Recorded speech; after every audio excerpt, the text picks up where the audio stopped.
तो welcome guys, स्वागत है आपका आज के इस नए वीडियो में। अब हम लोग बात करने वाले हैं एनमैप में पोर्ट स्कैन कैसे करते हैं, उसके बारे में हम देखेंगे। पिछली वीडियो में हमने एनमैप में स्कैन के कितने टाइप्स होते हैं वो देखे थे। अब हम देखेंगे पोर्ट स्कैनिंग के बारे में। चलिए शुरू करते हैं। चलिए शुरू करते हैं।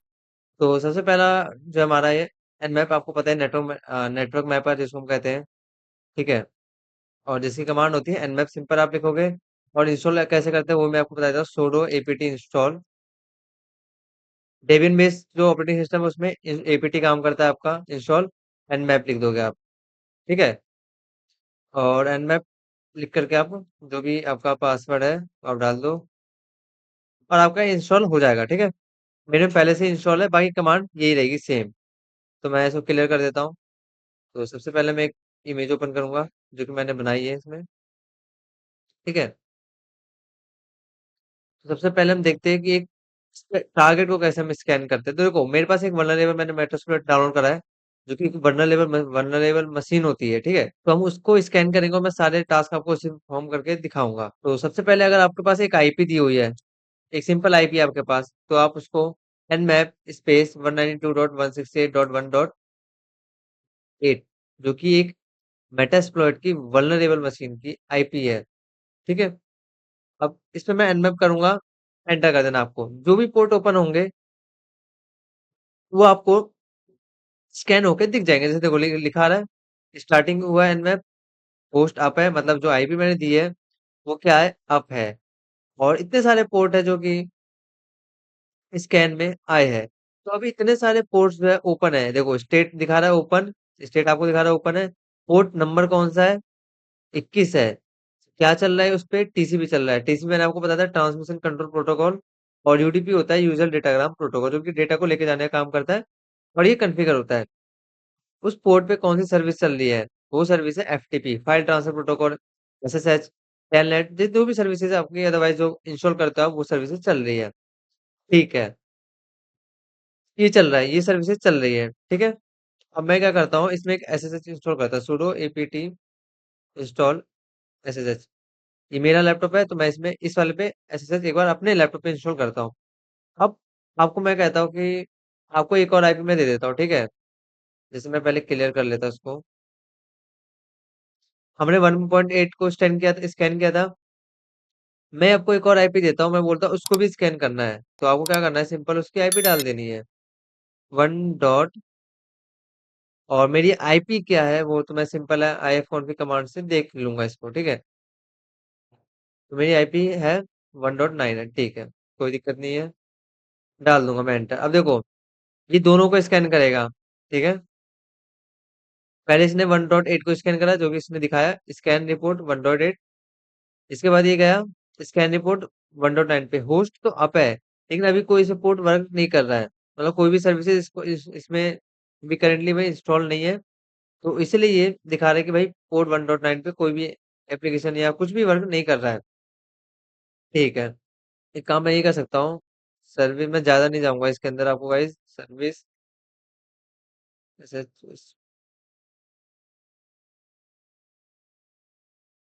ठीक है। अब हम स्कैन करता हूँ, देखो अब आ गई।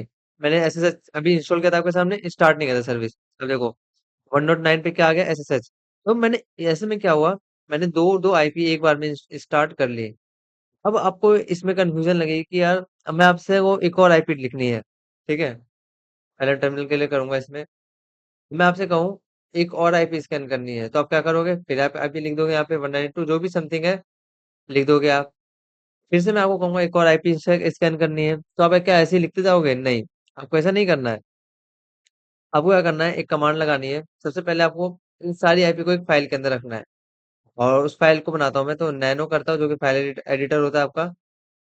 और nmap डॉट टीएक्सटी फाइल होनी चाहिए आपकी। मैं इसमें ना यहाँ पे सारी आईपी लिख दूंगा, ठीक है। अभी मैं बताऊंगा सारा आपको करना क्या है। 1.8 जो हमने स्कैन की थी, 192.1.9, ठीक है। और 192.168.1.1। और मैंने आईपी को एक फाइल के अंदर रख दिया। देखो मैं आईपी एंटर करके लिख रहा हूँ सारी, ठीक है। तो इससे चीजें बेटर अंडरस्टैंड रहेगी।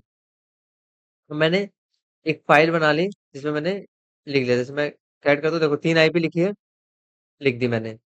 अब मैं क्या करूंगा, अब इसको मैं एक फाइल प्रोवाइड करूंगा। अब इस फाइल में आप कितनी भी आईपी रख सकते हो, 10 रखो, 50 रखो, 100 रखो, ये आपके ऊपर डिपेंड करता है। अब इसकी जो कमांड बनेगी, nmap -i एल, एल आपका बड़ा आएगा यहाँ पर, ठीक है। और आपको फाइल का नेम दे देना, जैसे फाइल nmap.txt थी, हमने सेव करी थी। मैं एंटर कर दूंगा। अब इस फाइल में जितनी भी आईपीज होंगी, ये उन सबको स्कैन करेगा। जैसे इसने स्कैन करा, पहले तो इसने 1.8 को स्कैन करा, इसमें सर्विस ओपन थी। फिर जैसे ही 1.1 पे गया, जो कि ये वाली आईपी थी, इस पे क्या, जैसे ही इसने गया, इस पे देखो इतनी सारी सर्विसेज उसको ओपन मिली, ठीक है। 1.9 पे क्या थी, एसएसएच पोर्ट ओपन था। तो एक, तो आप फाइल के थ्रू भी कमांड दे सकते हो और स्कैन कर सकते हो ऐसे, ठीक है। ये चीज हो गई, ओके। अब देखो, अभी मेरे पास नेटवर्क नेटवर्क कौन सा चल रहा है, 192 का चल रहा है। मैंने 192 1.6 1.8 आईपी स्कैन करी।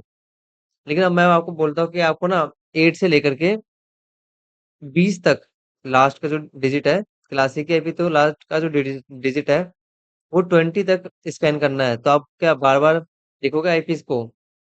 अब आप या तो टर्मिनल पे लिख दो, ऐसे करके जो हमने अभी लिखा, या फिर आप फाइल के अंदर लिखोगे एक एक करके सारी चीजें। नहीं, आपको ऐसा नहीं करना है। आपको क्या करना है, इसमें 8 से लेके 20 तक आईपी स्कैन करनी है। मैं -20 लिख दूंगा। अब इससे क्या होगा, 192 से लेके 8, लास्ट का डिजिट मैं बता रहा हूँ, 8 से लेके 20 तक जो आईपीस बनेंगी, उन सबको स्कैन करेगा ये एक ही बार में, और सबके रिजल्ट आपको प्रोवाइड कर देगा। तो ये बात है इसमें। अब आपको मैनुअली लिखने की जरूरत नहीं है, ठीक है। ये कमांड भी हमारी पूरी होगी, हमने तीनों कमांड देख ली। अब आपसे मैं कहूँ कि ना, आपके पास एक आईपी नहीं है, आपके पास एक डोमेन नेम है। अब डोमेन नेम तो किसी का भी हो सकता है, एक वेबसाइट का भी हो सकता है डोमेन नेम, ठीक है। ऑफ कोर्स वेबसाइट का ही होगा। अब आप बार बार एनएस लुकअप तो करोगे नहीं कि हाँ मुझे एक वेबसाइट का आईपी देखना है, फिर मैं उसको एनवेब में स्कैन पे लगाऊंगा। नहीं करना है आपको ऐसा। आपको करना है, सिंपल लिखना है, एनवेब google.com लिख दो, आप स्कैन कर लो। आप जो भी होस्ट नेम है लिख दो आप। इसको चाहे आप फाइल में भी डाल सकते हो, जो आप मैंने अभी आई एल कमांड बताई, उसमें भी आप डाल करके इसको स्कैन कर सकते हो। जो भी पोर्ट ओपन होंगे आपको शो कर जाएंगे उसके अंदर। तो आप वो ओनली आपका जो वेबसाइट नेम है वही आएगा, H T T P S ये सब नहीं लगाना है आपको। ओनली सिर्फ, जैसे गूगल है तो google.com ऐसे आप लिख सकते हो, ठीक है। ऐसे हो गया। अब हमें देखना है, नेक्स्ट आता है nmap। वो आता है, नेक्स्ट कमांड हमारी आती है nmap -ir। इसका मतलब होता है रैंडम स्कैन करेगा, लेकिन रैंडम 200 पोर्ट को स्कैन करेगा। वो 200 पोर्ट अपने अकॉर्डिंग लेगा ये आप इसको यहाँ बता नहीं रहे हो। ये कोई भी रैंडम वेबसाइट उठाएगा, उसके 200 पोर्ट स्कैन करने लग जाएगा। जैसे आप देख सकते हो यहाँ पे क्या लिखा रहा है, अभी 0 होस्ट कंप्लीट हुए, 0 आप। ये रैंडम 200 होस्ट कोई भी उठा सकता है अपने अकॉर्डिंग, और उन सबको ये स्कैन करना शुरू कर देगा। उनके रिजल्ट दिखा दे कि मैंने ये वेबसाइट स्कैन करी, और इस पे ये पोर्ट्स मेरे को ओपन मिले। ये मैं एंटर कर रहा हूँ, तो तब आपको शो कर रहा है स्टेट कि अभी करंट में क्या वर्क चल रहा है, ठीक है। अब देखो, नेक्स्ट कमांड हमारी आती है, वो है एक्सक्लूड की कमांड।